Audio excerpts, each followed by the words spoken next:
Deixa eu só arrumar aqui. Pronto. Então, nós terminamos o vídeo passado, faltando um pouquinho só para terminar o assunto desemprego e passar para a inflação, é só porque eu fiquei com medo que batesse uma hora lá. Então, o que eu estava falando no final do vídeo passado, ainda sobre desemprego, é que entre 73 e 88, a taxa de desemprego nos Estados Unidos ficou bem acima da taxa natural de desemprego. Tá bem ruim o slide, devo ter editado com pressa. Mas esse é o ponto. E na Europa, a taxa de desemprego foi de uma média de 4,2% nos anos 70 para quase 10% na década de 80. Então, assim, tem uma ideia de alguns economistas que isso não é razoável, ou seja, que a taxa de desemprego não pode ficar muito longe da taxa natural, quer dizer, o mercado ajustaria se isso acontecesse por muito tempo. Então, isso sugere que a taxa natural subiu nos Estados Unidos e na Europa durante a década de 80. Ou seja, houve um aumento da taxa natural de desemprego nesse período. Esse aumento ele é explicado, às vezes, por um fenômeno chamado histerese do desemprego. Histerese é um conceito que vem da física e está relacionada à capacidade do sistema dinâmico. Eu penso assim, eu tenho um sistema dinâmico e tem um choque nesse sistema. E esse choque altera o sistema, né? Uma superfície, por exemplo, que você deforma. Uma vez passado esse choque, o choque passou, mas essa deformação permanece, ou seja, esse efeito permanece. Então essa é a ideia de histerese lá da física, e a gente está trazendo aqui para a economia. Então aconteceu alguma coisa nos anos 70, e teve um choque muito forte nos anos 70, que é o choque do petróleo, esse aparentemente um grande choque de oferta, mas assim, não necessariamente foi isso, mas que elevou a taxa de desemprego, e isso acabou afetando a taxa de desemprego natural. Quer dizer, como é que isso pode ter acontecido, esse fenômeno, essa histerese do desemprego pode ter acontecido? Bom,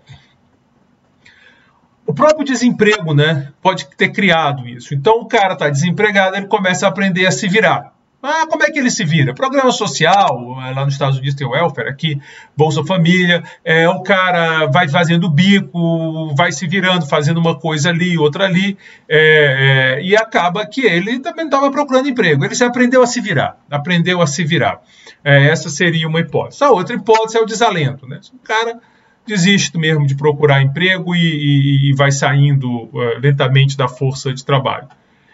E, finalmente, você tem um efeito também, que a firma pode começar a perder o interesse no cara. Então, esses efeitos podem acabar tendo ajustado a taxa natural de desemprego. Então, essa eu termino o desemprego, devia ter ficado lá no outro. Eu fiquei agoniado à toa, mas também não faz mal, são 3 minutinhos, ia dar um pouco menos de uma hora, né? Mas tudo bem. Vamos agora falar da inflação. O custo da inflação, a inflação tem custos, né? Assim, o desemprego tem custo, a gente discutiu isso no vídeo passado, agora vamos falar da inflação. O custo da inflação ele depende da capacidade da sociedade antecipar a inflação. Então é muito importante para isso. Por quê? Porque se a gente antecipa a inflação, nós conseguimos nos proteger da inflação. Tem como proteger da inflação? Então, por exemplo, vai negociar o salário. Se eu antecipo uma inflação, é só embutir essa inflação no meu contrato de trabalho e eu estou conseguindo evitar essa perda de renda real que você tem por causa que a pessoa tem por causa da inflação. Claro, negociar salário não é trivial, mas pensa assim, o salário que interessa é o salário real. Se houve um acordo a respeito do salário real, a empresa estaria disposta a aceitar esse salário real. Também, desde que ela também concordasse que a inflação é a mesma, se todo mundo antecipa que a inflação é a mesma. Então, essa capacidade de antecipar a inflação acaba tendo um papel central. E é por isso que há tanta preocupação com previsão de inflação. Talvez seja a previsão que mais chama a atenção é a previsão de inflação. Até mais do que a previsão de desemprego, de crescimento. Tem previsão de câmbio que o pessoal gosta, mas aí já é vandalismo, como se dizia, né? Nós vamos falar de câmbio ainda do curso, mas câmbio, dizem que Deus inventou o câmbio para ensinar humildade aos economistas, né? Então, a inflação, eu acho que ela é o centro das atenções nos jornais e tal. Você vê que o Banco Central ele tem um boletim que faz um resumo, chama Focus. Bacana vocês verem, bota aí boletim Focus Banco Central no Google que vocês vão encontrar. E o Focus ele faz um resumo das expectativas de mercado.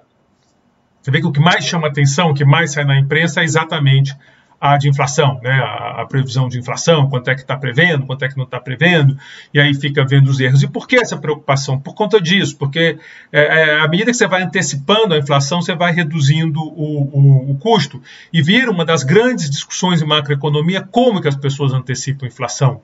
Né? Nós vamos falar lá na frente sobre expectativas, mas como que se antecipa a inflação? Então você tem uma ideia tradicional lá de trás que vem do próprio Friedman, né, o Milton Friedman, o grande economista, que ele botava que era um processo adaptativo. Então você olhava a inflação do ano passado e tentava, a partir daí, projetar a inflação agora. A inflação foi 10%, eu acho que deve dar uns 10%. O problema dessa estratégia é que você engana as pessoas, né, porque se a inflação está subindo, por exemplo, bom, a inflação é 10, eu digo, então vai ser 10, aí é 12, eu digo, não, então vai ser 12, aí é 14, então vai ser 14, aí é 16, eu estou sempre errando, isso não faz muito sentido, talvez as pessoas não sejam assim tão inocentes de ficar sendo enganado o tempo todo, né? Aí você pode pensar, não, mas aí se vem 10, 12, 14, é só você projetar mais 2, então você já bota a do passado mais 2, tudo bem, mas aí em vez de subir de 2 em 2, ela pode ir subindo. Sempre que você vai fazendo esse ajuste, você tem um jeito de enganar as pessoas, e isso é estranho. Então aparece nos anos 70, principalmente com Lucas, mas outros autores, a ideia de expectativas racionais. Então, no racional você já não engana mais tão fácil as pessoas, elas olham o que está acontecendo e a partir daí formam suas expectativas. Então você tem uma discussão muito grande, isso tem implicações muito grandes na construção de política econômica. Vamos voltar a esse assunto do curso, mas é só para pegar a importância dessa ideia de antecipar a inflação. Por exemplo, trabalhando com essa ideia de expectativa racional, Lucas vai concluir que a curva de Phillips, né, aquela relação negativa entre desemprego e inflação, era uma curiosidade estatística, mas não tem causalidade ali dentro. Aí vai outro e diz, não, pode ser que tenha. Então você faz todo um debate que vai aparecer lá para frente no curso, mas que vale a pena já deixar aí vocês interessados. Então, se ela for incorporada com perfeição, ela será incorporada nos contratos, causando poucas distorções, principalmente se ela for moderada. Então, assim, se a gente tem por exemplo, o pessoal está dizendo que a inflação vai ser 5 e pouco esse ano. Suponha que é isso mesmo. Mas se todo mundo puder ajustar, o impacto fica menor. O problema é que não é. Por exemplo, ano passado, no começo do ano, o pessoal estava projetando uma inflação abaixo de 4%, acho que 3,5%, se não me engano a memória, deu 10 e pouco. Quer dizer, aí ferrou, né? Porque você antecipou errado, faz uma confusão danada. Então é isso, assim, essa ideia de que é fácil antecipar a inflação, isso é o perfeito.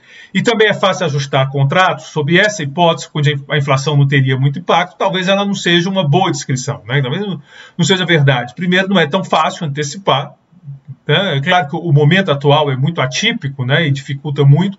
Aí depois também não é tão fácil ajustar os contratos, não é tão simples, porque pode ser que a tua expectativa de inflação seja diferente da outra ponta. Então, por exemplo, um contrato de emprego, você empregado tem uma expectativa, você empregador tem outra expectativa, e aí como é que faz o acordo, né? Não tem uma expectativa que seja, porque você está jogando para frente, pode ser que um esteja errado ou que o outro esteja errado. O seu contrato de aluguel, você diz, olha, eu acho que a inflação, ainda que vocês concordem no índice, né? Isso é IGPM, tá? IGPM.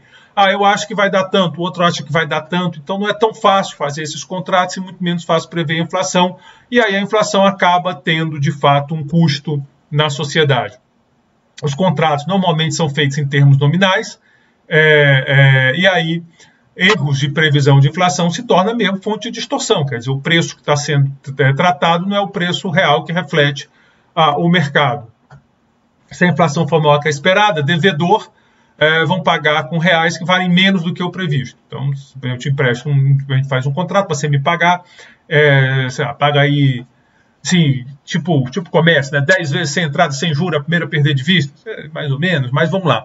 Aí eu faço esse acordo, eu financio lá a minha geladeira, vou pagar em 10 vezes, 10 parcelas fixas.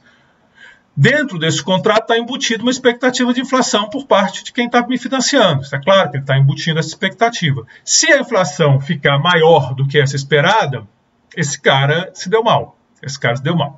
Não é? Porque eu vou pagar, eu me dei bem, eu vou pagar como está fixo, né?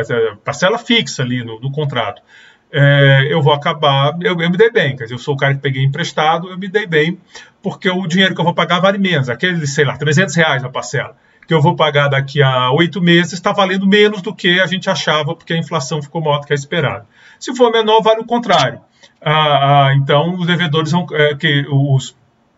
os devedores é que vão perder, quer dizer, se a inflação, por exemplo, eu estou achando que vai ter uma inflação alta, eu vou lá, financio nessas parcelas fixas, só que a inflação é baixinha, ou eu me ferrei, entendeu? Então, tem esses dois lados. Antes que alguém pense, então, ferre-se os credores, então vamos botar a inflação para cima, porque credor é rico, mas não é só isso não, porque tem vários outros contratos. O contrato de trabalho, quem vai ter esse papel de perder com a inflação acima é o trabalhador, porque ele fez um contrato, você me paga por um ano, você me paga, sei lá, R$5.000 por mês, por um ano. Está feito o contrato, tem que trabalhar. Se a inflação der muito alta, o cara se ferrou, porque ele vai receber uns 5 mil que vale muito menos em termos de poder de compra do que é o que ele estava esperando. Então, a inflação ela tem esse problema nos contratos.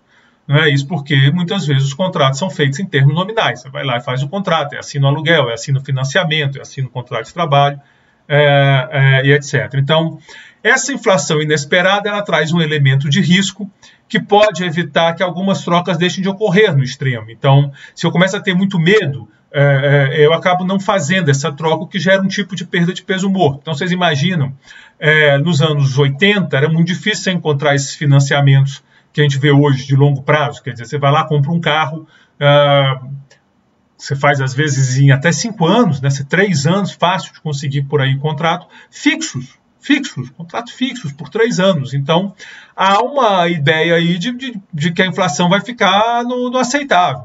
Há um conceito aí dentro. Mas se a inflação começa a ficar muito...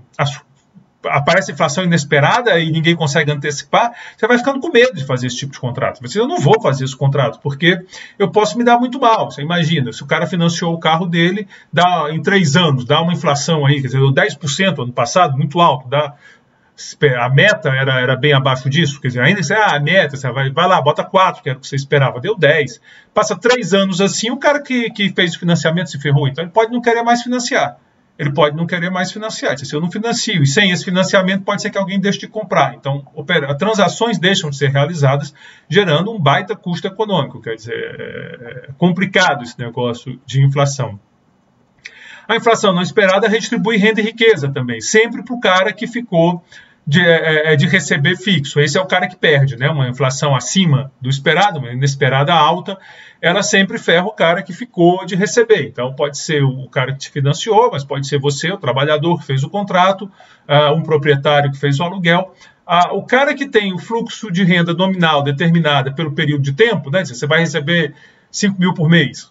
Se der inflação acima do esperado, surpresa, você se prejudicou. Por outro lado, você vai pagar uma prestação, você vai pagar R$300 por mês, se der a inflação acima, aí você se beneficiou. Sempre quem está com essa trava se dá mal. E aí, é claro que o trabalhador chama atenção nesse meio, porque o trabalhador é o cara que vai se ferrar, e ele é uma parcela importante da população. A inflação acaba machucando essas pessoas.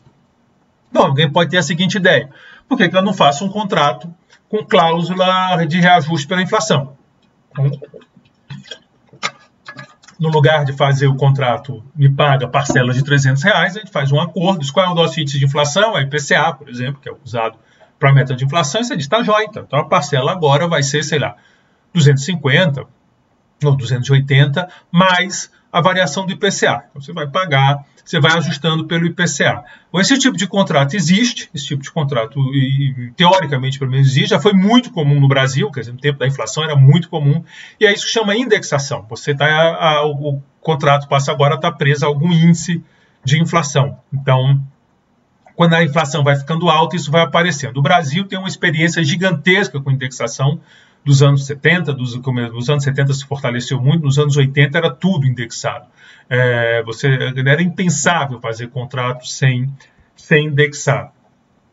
Ela pode ter em contrato de trabalho, você faz com reajuste, por exemplo, às vezes anual, mas já acertando o índice de inflação, às vezes semestral. Salvo engano, aqui no Brasil, ali no final dos anos 80, chegou a ser mensal. Você ajustava todo mês de acordo com um determinado índice de inflação, dado a brutalidade da inflação. Ainda hoje, aqui no Brasil, você tem certas coisas indexadas, por exemplo, as aposentadorias e pensões, né? Quer dizer, quem é aposentado aí do INSS, e o salário mínimo. Eles estão indexados à inflação medida pelo INPC. O salário mínimo já teve época que crescia e INPC mais alguma coisa, mais o crescimento do PIB. As aposentadorias, desde os anos 90, elas estão com INPC. Mas esse é um contrato indexado. Alguns contratos, por exemplo, de imóveis de longo prazo, você faz uma indexação também. Eu tenho a impressão que a Caixa Econômica está trabalhando com esse tipo de contrato, e outros bancos talvez também estejam. Assim, eu acho que a Caixa foi que lançou esse tipo de contrato. Então, você bota a parcela reajustada pela inflação. A vantagem da indexação é que ela diminui esse risco. Você diminui esse risco. Então, aquele contrato que talvez não pudesse ser feito, passa a ser feito. Essa é a vantagem. Mas ela tem problema também. Então, suponha você que teve um aumento no preço dos insumos. Tem um choque aí qualquer, o petróleo dispara o preço e isso bate os insumos. As firmas vão pegar esse aumento de preço e repassar aos consumidores, gerando inflação. Faltou um acento, a inflação vai subir, né? Vai subir. A inflação, mais sentido, a inflação vai subir. A inflação de custo de vida, de consumidor, né? Ela é de preço ao consumidor. Falamos sobre isso na primeira unidade. Então ela sobe. E aí as coisas estão indexadas nisso. Suponho que você indexou o salário no IPCA. Então, faz uma lei aí, olha, a inflação está alta. Né, vamos torcer todo mundo para que o Banco Central consiga controlar a inflação esse ano e que a gente não tenha outra, mas se a inflação começa a ficar alta, é óbvio que vai ter uma pressão muito grande dos trabalhadores para não ter perda de poder aquisitivo, porque machuca o trabalhador. Né? O trabalhador alguns podem ter, mas a maioria não tem dinheiro sobrando. Então essa inflação machuca o trabalhador. E aí esse processo de negociação é muito desgastante, eu quero reposição das perdas, não dá, não tem, faz greve e tal. Então vamos fazer um acordo então, o salário real é esse, agora a gente ajusta todo ano pela inflação medida pelo IPCA, dá a correção da inflação e aí mais alguma coisa, a gente briga só por esse alguma coisa que seria um eventual aumento real. Só um exemplo aqui. Se você tem um contrato desses no salário, e aí você tem, como aconteceu agora, né? Quer dizer, você tem choques, o preço sobe, subiu a inflação, ela passa para o salário automaticamente, porque a indexação faz isso, né? Ela passa automaticamente para o salário.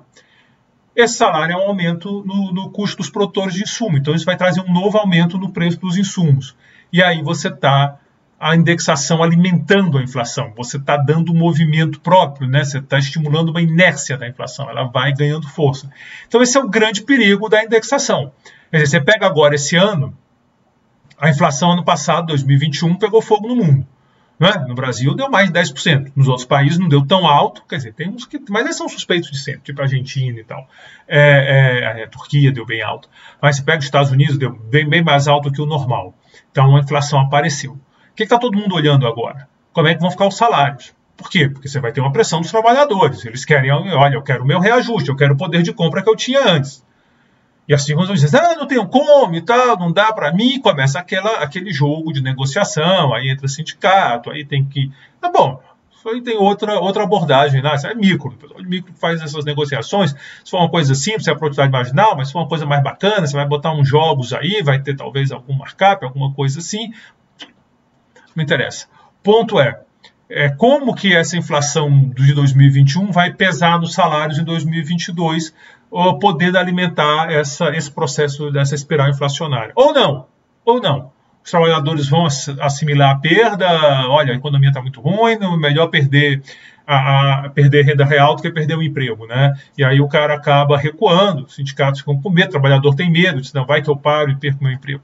Então, como isso vai afetar a economia, é uma pergunta. Se é uma economia indexada, isso se dá de forma automática. Isso era um pouco o que acontecia no Brasil. Nos anos 80, você tinha aquela inflação gigante, sabe? Como é que as pessoas viviam? Elas viviam porque estava tudo indexado. Mas aí ela também não para de crescer, ela vai virando um super monstro. Então a indexação tem um lado bom, porque ela elimina um pouco o custo aí dos riscos envolvidos em inflação inesperada. Mas ela tem um lado cruel, de alimentar, ela alimenta a inflação e você acaba, céu é o limite. Bom, se a inflação vier de um choque de demanda, as empresas conseguirão continuar pagando os mesmos salários reais. E a indexação não terá efeito do ajuste do lado real. Então, do ponto real, funcionou. Você tem esse problema aí da alimentação, mas funciona. Então, você tem um choque de demanda, as empresas estão felizes, veio a inflação pelo choque de demanda, as empresas corrigem os salários, o lado real funciona. Quer dizer, falou ali lado nominal, a indexação alimentando a inflação. Agora, falando do lado real, o que acontece com o emprego, né, com a produção. Se a inflação vier de um choque de oferta, como parece ter sido a do ano passado, o que vai acontecer? Essa indexação vai impedir o necessário ajuste do salário real. Opa! A renda caiu. Tem um choque de oferta, um dia ruim, uma seca, uma pandemia, alguma desgraça aconteceu. O mundo ficou mais pobre. O salário real, então, é razoável que ele caia. É o que se espera que caia. É ruim, é ruim. Eu tenho salário, eu vivo de salário, sou trabalhador. Estou chateado, claro. Perdi poder de compra, não consigo mais comprar o que eu comprava no passado. Isso é ruim. Fica bravo. Mas pode ser que esse salário real menor seja a nova realidade do país. O Brasil, nós estamos em década perdida em tudo isso. Então, talvez seja essa realidade. E aí a indexação vai dar um problema no lado real, porque ela não vai permitir esse ajuste. Porque eu estou automático. Então, você imagina que tivesse uma indexação do salário, eu teria aquela inflação do ano passado reposto ao meu salário.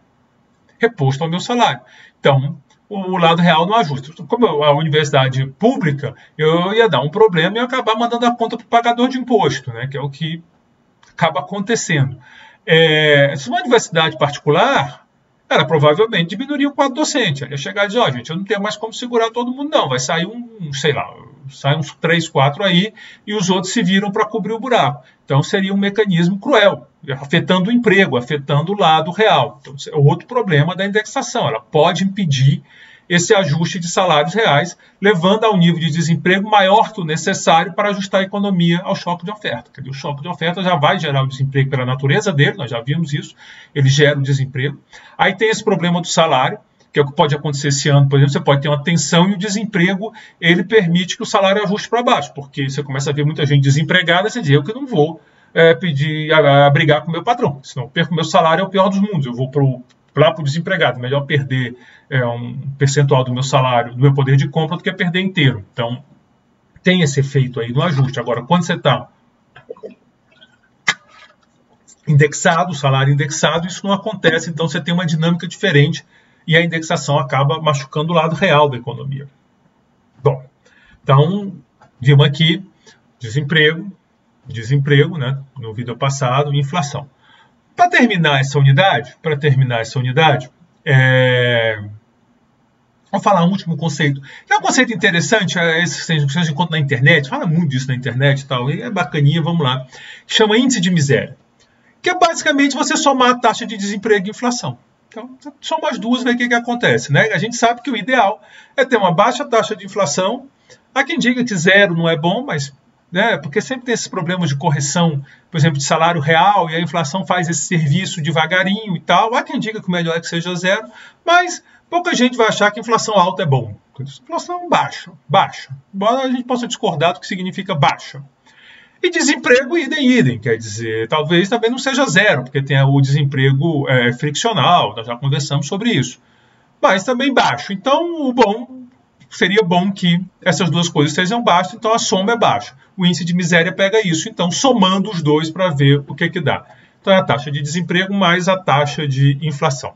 Aqui vocês estão vendo, é um gráfico interessante. O livro, nessa altura do campeonato, ele vai comentar, é uma coisa que é muito legal de ver nos Estados Unidos, porque os Estados Unidos eles têm eleições regulares desde lá do começo. Então você vê claramente o ciclo econômico acontecendo nas coincidências do período eleitoral. Então fala-se dos ciclos eleitorais. Aqui no Brasil, a gente tenta discutir isso também, mas a gente não tem eleições tão regulares, né? Porque aqui a gente tem esse negócio no Brasil, de dar golpe, o mandato é de 6 anos, depois passa a ser 5, depois passa a ser 4, depois volta para onde, depois agora tem 2, antigamente não podia ter reeleição, agora pode. Aí o outro cara vai dizer, agora não pode mais ter reeleição e o mandato volta a 5 anos, e derruba o presidente, faz essa confusão toda. Se os Estados Unidos, às vezes eles matam o presidente lá, eles têm um negócio, né, meio estranho. Aqui a gente não tem esse hábito, mas a gente derruba o presidente e tal. Agora não, a gente faz impeachment, dentro da lei mantém o calendário eleitoral.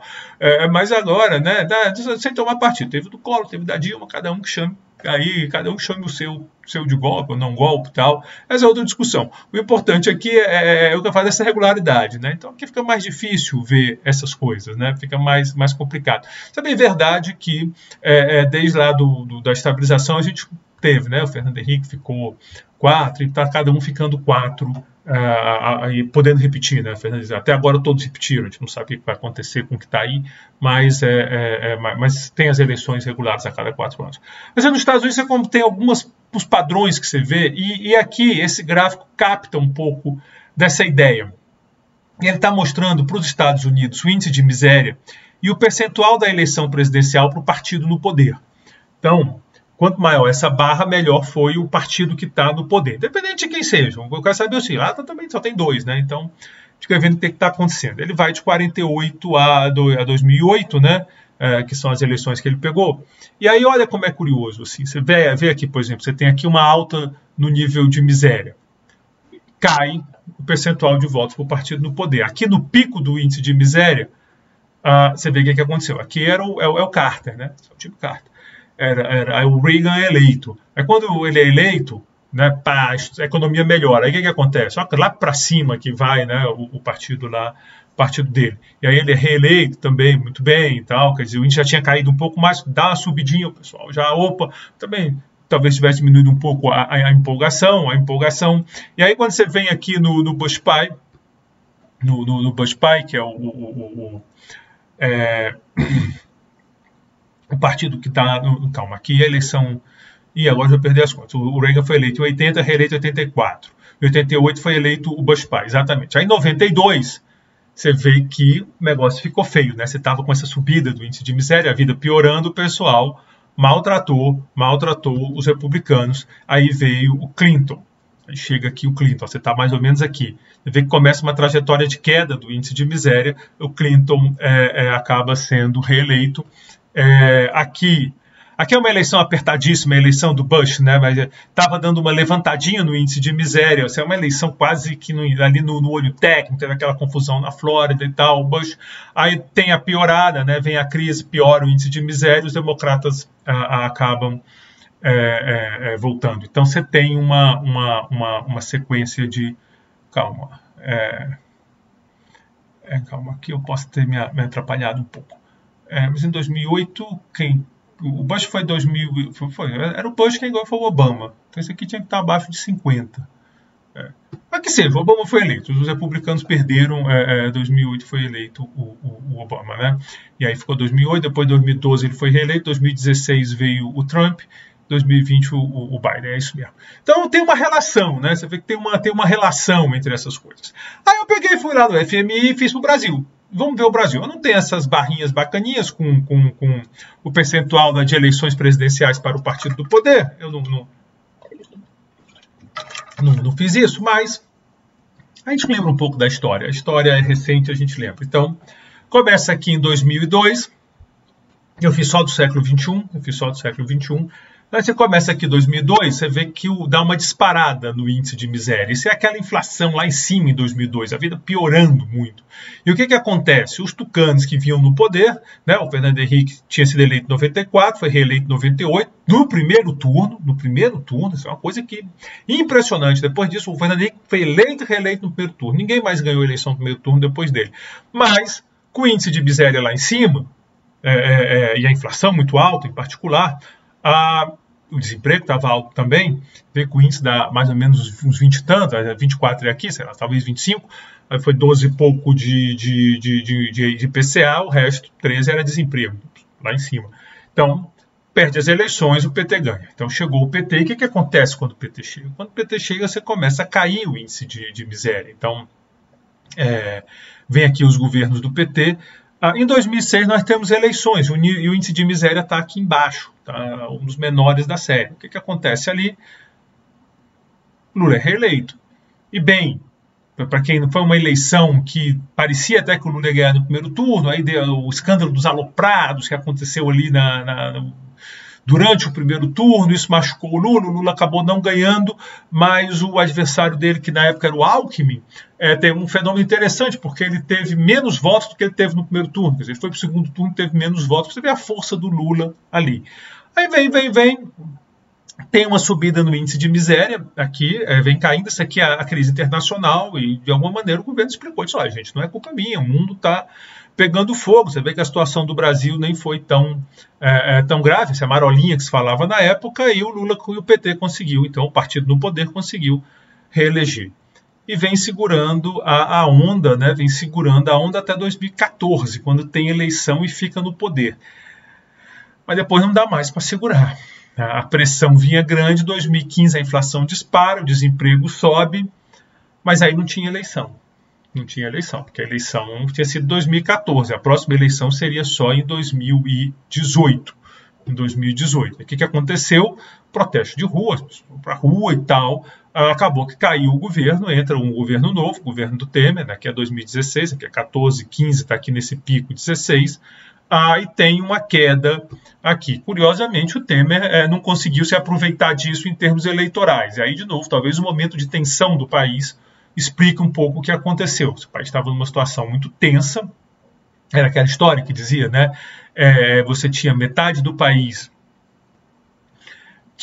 quase metade do país, né, que simpatizava com a presidente Dilma, com o PT, tinha raiva do Temer, dizia que ele foi traidor, foi golpista. Outra metade do país que não gostou, quase metade do país que era contra o presidente Dilma e contra o PT, não gostava do Temer porque ele tinha sido vice da Dilma. Então, seu coitado ficou, não tinha para onde correr, né? Também sei lá, coitado. Ele não tinha para onde correr e realmente era inviável. O fato é que ganhou o presidente Bolsonaro com um discurso muito forte, digamos assim, de oposição ao petismo, né? Apesar do PT já não estar mais no governo, o discurso fazia muito referência a isso e dizia: minha política econômica é diferente, tudo meu é diferente. Então, de certa forma, esse aumento do índice de miséria, ele se reflete sim nas eleições de 2018, ele se reflete nas ruas e depois das eleições de 2018. Só que o índice de miséria volta a subir. Claro que aqui você pode dizer, mas tem uma também, assim como aconteceu em 2010, você teve uma crise internacional brutal, no caso, a pandemia, né? Quer dizer, isso aqui é 2018, 2019, esse pico é 2020. 2021, isso aqui deve ter ficado até pior, passando de 20%, porque a inflação foi mais de 10%. Eu estou terminando isso aqui 2018, 2019, 2020. Né? Então dá mais aqui, o desemprego está acima de 10%, a inflação deu mais de 10%, então ia ficar por aqui mais ou menos em 2021. O que vai acontecer em 2022? Ele vai descer? Se ele descer, o governo vai conseguir convencer a população de que ele não teve culpa e de que foi uma crise internacional, foi uma pandemia, e aí, ele, do ponto de vista da economia, ele teria alguma chance de disputar? Claro que o governo, principalmente o atual governo, ele não dá para resumir a economia. Tem vários outros fatores, inclusive a maneira que a pandemia foi tratada, que vai pesar na decisão dos eleitores. Quer dizer, uns achando uma coisa, outros achando outra. De novo, essa discussão é boa para corredor, não aqui, mas é claro que tem outros fatores que vão influenciar o próprio perfil do presidente, o discurso. Tem muita coisa em jogo. Então, resumindo na economia, ou não vai melhorar, o índice vai continuar lá em cima, e isso pode ser, digamos assim, a pá de cal nas pretensões de reeleição do presidente Bolsonaro, supondo que essas pretensões existem. Então, essa questão é interessante. Isso aqui foi só o final, só para ilustrar o que eu estava falando para vocês, de que inflação e desemprego eles são importantes porque eles mexem na vida das pessoas. Eles realmente mexem na vida das pessoas. Então, a política econômica está sempre olhando para eles dois. Então, foi só uma diversão. Está no livro, o índice, né? Esse gráfico aqui é do livro, esse aqui meio só para trazer para o Brasil a discussão. Mas fica aí a bola levantada depois, se alguém quiser fazer. De repente, aí, o pessoal da monografia. O que eu faço de monografia? Faz uma análise desse tipo. Faz uma análise assim, eu ensaiei aqui a análise, faz uma análise legal com isso, mostrando o que aconteceu, o que não aconteceu. Vai no site do TSE e tenta pegar os percentuais, tenta refinar, ver se isso refletiu nas eleições legislativas, como é que é. É uma coisa legal que você mexe com conceitos e se diverte. Bom, fica aí, fica a dica. Aqui eu termino a unidade 2. A unidade 3, nós vamos dar uma guinada no curso. Né? Aqui nós vimos na unidade 2, nós vimos o crescimento, olhando sempre para a oferta, né? Crescimento é muito na oferta. Depois nós vimos o modelo de oferta e demanda agregada, para entender as flutuações, e aí nós falamos da economia do lado da oferta, né? Que é uma abordagem macroeconômica, muito associada ali ao pessoal de Chicago, Minnesota, que é ali pela região dos lagos, por isso que nos Estados Unidos fala freshwater. Nós vimos essa abordagem. Agora, na próxima unidade, nós vamos ver outra abordagem, que é a abordagem que tem uma pegada keynesiana mais forte, onde é o lado da demanda que vai ser mais importante. Então, nós vamos deixar a oferta guardada, direito, quietinha. Pense naquele modelo, quiser só visualizar, da oferta horizontal, né? Então, está ali a oferta. Então, quem determina Y mesmo é onde está a demanda agregada. E nós vamos estudar, talvez, um dos modelos mais famosos desse tipo de abordagem, que é o modelo ISLM, que é um modelo que é cheio de controvérsias, mas está em qualquer livro de macroeconomia, então nós temos que estudar. Então, na próxima unidade, o assunto vira para a demanda, nós vamos ver como é que a política monetária e fiscal podem ajudar a contrapor choques ruins e recuperar o nível de emprego e como é que se dá o efeito disso sobre a taxa de juros.